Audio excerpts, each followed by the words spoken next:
பையன் வந்து ஈஸியாக டிவோர்ஸ் பண்ணிட முடியும், ஆனால் ஒரு பொண்ணு வந்து டிவோர்ஸே கேட்க முடியாது. அதாவது ஒரு சண்டை போட்டதுக்கு அப்புறம் ஒரு இன்டிமசி கிடைக்கும்.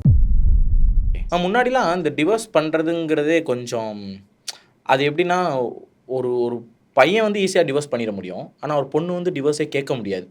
அப்படி ஒரு சூழல் இருந்துச்சு. இந்த மௌனராகம் படத்தில் கூட காட்டுவாங்க.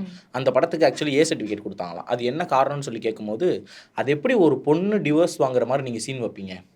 நான் சொல்கிறது அந்த காலம் 86ன்னு நினைக்கிறேன் அந்த படம். ஒரு பொண்ணு டிவோர்ஸ் கேட்குற மாதிரி ஒரு சீனை நீங்கள் வச்சுட்டு இதுக்கு எப்படி நான் யூ சர்டிஃபிகேட் கொடுக்க முடியும், குடும்பங்கள் வந்து பார்ப்பாங்கல்ல இதை அப்படின்னு சொல்லி சொன்னாங்க. பரவாயில்ல, எனக்கு என்ன சர்டிஃபிகேட்னாலும் பரவாயில்லன்னு சொல்லி இந்த படத்தை எடுத்தாங்கன்னு நான் படிச்சிருக்கேன்.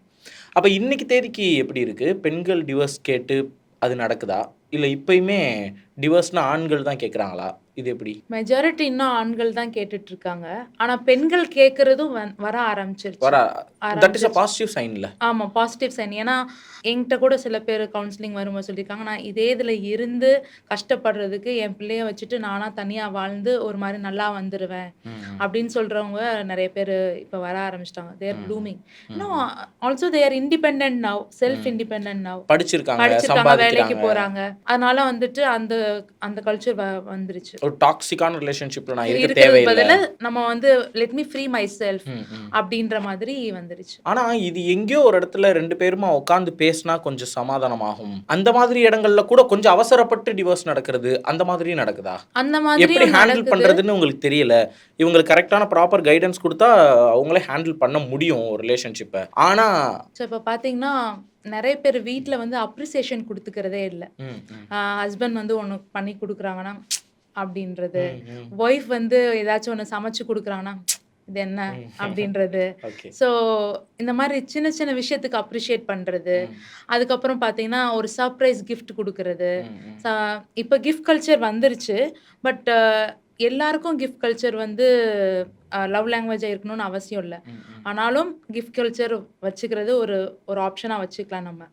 அதுக்கப்புறம் பார்த்தீங்கன்னா ஃபிசிக்கல் டச். ஒரு physical touch may not be sexual டச்னு அர்த்தம்னு இல்லை. ஒரு தோல் மேலே கை போடுறது, தோல் மேலே சாயறது, ஒரு நடக்கும்போது கை பிடிச்சி நடந்து போகிறது, இந்த மாதிரி இதெல்லாம் வந்து பண்ணுறது வந்து லவ் லாங்குவேஜஸ் தான். ஸோ இந்த மாதிரி லவ் லாங்குவேஜஸ் ஒவ்வொன்றா இன்கார்பரேட் பண்ணும்போது, ஏன்னா நம்ம நினைக்கிறோம் இந்த 5 லவ் லாங்குவேஜில் ஒன்று பண்ணால் கரெக்டுன்னு நினைப்போம். ஆனால் என்னென்னா ஹியூமன் நீட் வந்து ஒவ்வொரு நேரத்துக்கும் ஒவ்வொன்று தேவைப்படும், ஒவ்வொரு நேரத்துக்கும் ஒவ்வொன்று மாறும். ஸோ அதை மைன்யூட்டாக அண்டர்ஸ்டாண்ட் பண்ணி அதுக்கேற்ற மாதிரி மாற்றி மாற்றி பண்ணணும். ஸோ அது பண்ணும்போது they will be all right. இது வந்து விமன் சைடில் இருந்தும் பண்ணணும், மென் சைடில் இருந்தும் பண்ணணும். இது ஒன்று. அண்ட் இன்டிமசியில் மட்டும் பார்த்தோன்னாலே 8 டைப்ஸ் ஆஃப் இன்டிமசி இருக்குது. ஃபிசிக்கல் இன்டிமசி, எமோஷ்னல் இன்டிமசி, அப்புறம் பார்த்தீங்கன்னா கான்ஃப்ளிக்ட் இன்டிமசி. அதாவது ஒரு சண்டை போட்டதுக்கு அப்புறம் ஒரு இன்டிமசி கிடைக்கும். ஸோ இந்த மாதிரி 8 டைப்ஸ் ஆஃப் இன்டிமசி இருக்குது. நம்ம நினச்சிக்கிற இன்டிமசினா ஜஸ்ட் வந்து ஒரு ஃபிசிக்கலாக போகிறதுன்னு மட்டும். நீங்கள் நிறைய பேர் கல்யாணத்தில் நிறைய பேர் இதை நோட்டீஸ் பண்ணுவாங்க. 2 பேர் மேரேஜ் ஆயிரும்.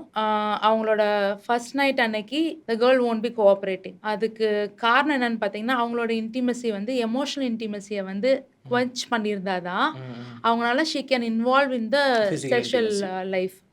ஓகே, ஏன்னா அதுக்கு பேர் டெமிசெக்ஷுவல்னு பேர்.